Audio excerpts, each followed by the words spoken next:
جیسے آج کل آن لائن جیسے فزیکل جیسے لوگ تجارت کر رہے ہیں، ایسے آن لائن کا کاروبار بھی بہت زیادہ بڑھتا جا رہا ہے. اسی کی ایک قسم ہے ڈراپ شپنگ، جس میں یہ ہوتا ہے کہ عموماً آپ ایک ایسا مال بیچ رہے ہوتے ہیں جو آپ کے نہ ملک میں ہوتا ہے نہ قبضے میں ہوتا ہے. آیا آپ نے اس کو اس وقت خریدا ہوا نہیں ہوتا، یا آپ کسی کمپنی کے تحت کام کر رہے ہوتے ہیں کہ آپ ان کا پروڈکٹ دکھاتے ہیں کہ ہم یہ بیچ رہے ہیں.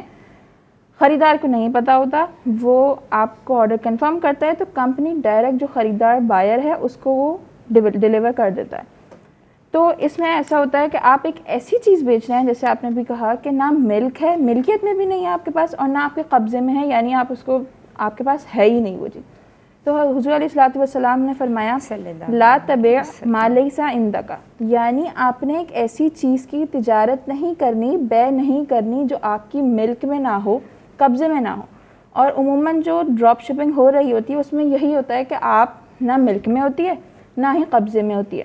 البتہ اس کی متبادل جائز صورت سب سے افضل تو یہی ہے کہ آپ وہ مال خرید لیں پھر بیچیں، یا اگر آپ کمپنی کے تحت کام کر رہے ہیں تو کمپنی والے اسے لے لیں پھر بیچیں، تاکہ وہ ملک اور قبضہ نہ ہونے والی جو صورت ہے وہ ہٹ جائے.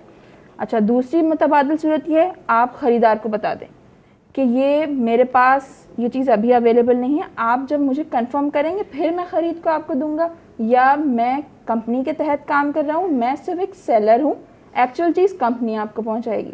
ٹھیک ہے. تیسری صورت اس کی جائز ہونے کی یہ ہے کہ آپ ساری چیزوں کی وضاحت کر دیں، جیسا کہ آپ بتا دیں کس قسم کی چیز ہے، کیونکہ عموماً یہ ہوتا ہے کہ تصویر یا چیز کچھ اور دکھائی جاتی ہے، آتی آپ کے پاس کچھ اور ہے. جی. تو آپ اس بات کو واضح کر دیں کہ یہ ایسی چیز ہے اور یہ ایسی ہی آپ کے پاس آئے گی، اتنی قیمت ہے، مجھے نفع یہ ہو رہا ہے، آپ کو اس وقت پہنچے گی اور ایسے پہنچے گی، اور آپ نے قیمت بھی اس کی ویسی ہی ادا کرنی ہے. ادھار کے بدلے ادھار والی صورت نہیں ہونی چاہیے کہ آپ نے چیز بھی نہیں خریدی اور پیسے بھی نہیں دیے. تو یہ چیز منع ہے.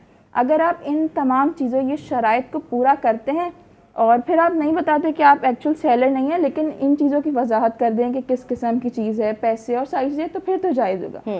یعنی اگر ملک میں ہے، قبضے میں ہے، پھر آپ کر سکتے ہیں ڈراپ شپنگ، یا آپ وضاحت کر دیں کہ میں ایکچوئل سیلر نہیں ہوں تو پھر کر سکتے ہیں، ورنہ جو عموماً ہوتی ہے وہ ڈراپ شپنگ درست نہیں ہے.